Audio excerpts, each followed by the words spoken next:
आज कब है पावन दिवस? आज से 22 साल पहले ललितपुर की नगरी सन 2003 तुवन मैदान,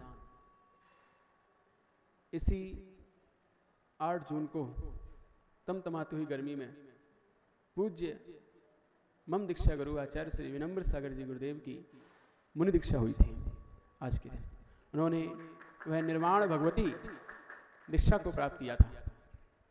वैसे तो उनकी दीक्षा सन 1992 में 1992 में एलक दीक्षा हो गई थी और एलक दीक्षा लेने के पश्चात आचार्य श्री ने पूरे बुंदेलखंड में पूजन शिविर, भक्तामर शिविर लगाकर प्रत्येक जीव को धर्म से जोड़ा।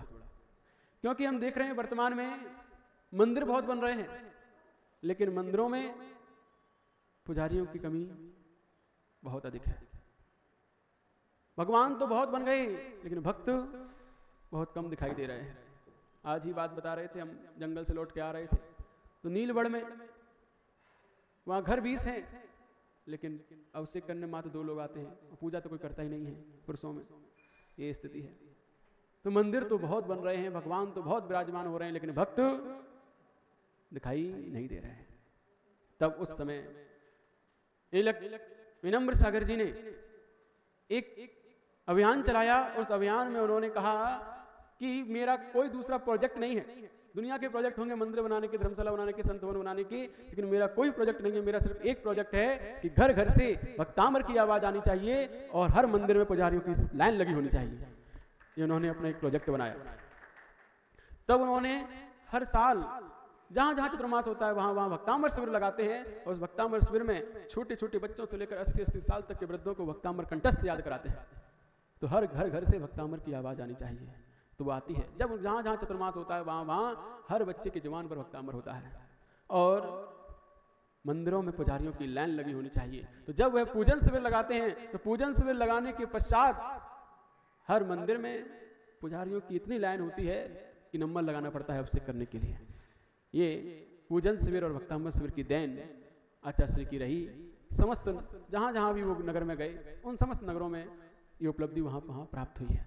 आज भी बुंदेलखंड में जहां पूर्व में 10 साल एलक अवस्था में आचार्य श्री निकाले थे, वहां आज भी जब भी जाते हैं तब यही कहते हैं कि आपने ही हमें भक्तामर पढ़ना सिखाया था, आपने ही हमें पूजन करना सिखाया था। आप नहीं थे तो उससे पहले हम पूजन करना जानते भी नहीं थे। तो आज भी कितने साल हो गए? 2000 में टीकमगढ़ गए थे, 95 में टीकमगढ़ गए थे तो आज भी टीकमगढ़ के लोग, 99 में ललितपुर गए थे तो आज भी ललितपुर के लोग, 94 में सागर में गए थे तो आज भी सागर के लोग यही बात कहते हैं कि आपने ही हमें पूजन करना सिखाया है, आपने ही हमें भक्तामर पढ़ना सिखाया, आपकी वजह से ही आज तक हम पूजन कर रहे हैं। तो ये जहां जहां उनके चतुर्मास हुए वहां वहां के लोग निरंतर कहते हैं। 10 साल तक उन्होंने एलक अवस्था में पूरे बुंदेलखंड में धर्म की प्रभावना की, घर घर में भक्तामर गुंजायमान किया और मंदिरों में पुजारियों की संख्या बढ़ाई। उन्होंने कहा कि भगवान तो सब बना रहे हैं, मैं क्या बनाऊंगा? मैं भक्त बनाऊंगा, क्योंकि भक्तों की कमी है, भगवान की कमी नहीं है। तो उन्होंने आज तक वह इसी सूत्र को लेकर चल रहे हैं। आज तक उन्होंने कोई मंदिर नहीं बनवाया, आज तक उन्होंने कोई भी धर्मशाला, संत भवन कुछ भी नहीं बनवाए। बस उनका एक ही प्रोजेक्ट है कि मुझे भक्त बनाने हैं, भगवान तो बहुत बना रहे हैं।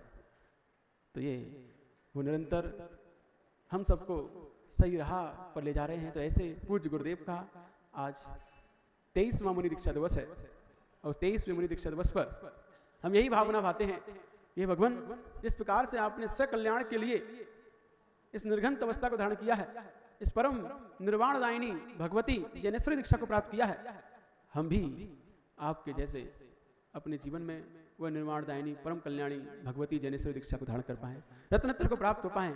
आपका जैसा नाम है विनम्र, वैसे आपके अंदर विनम्रता साक्षात झलकती है, वैसे हमारे अंदर का अहंकार दूर हो और हम भी विनम्र बन पाएं। इन्हीं भावनाओं के साथ हम उनके चरणों में सिद्ध शुद्ध आचार भक्ति पूर्वक नमोस्तु करते हैं।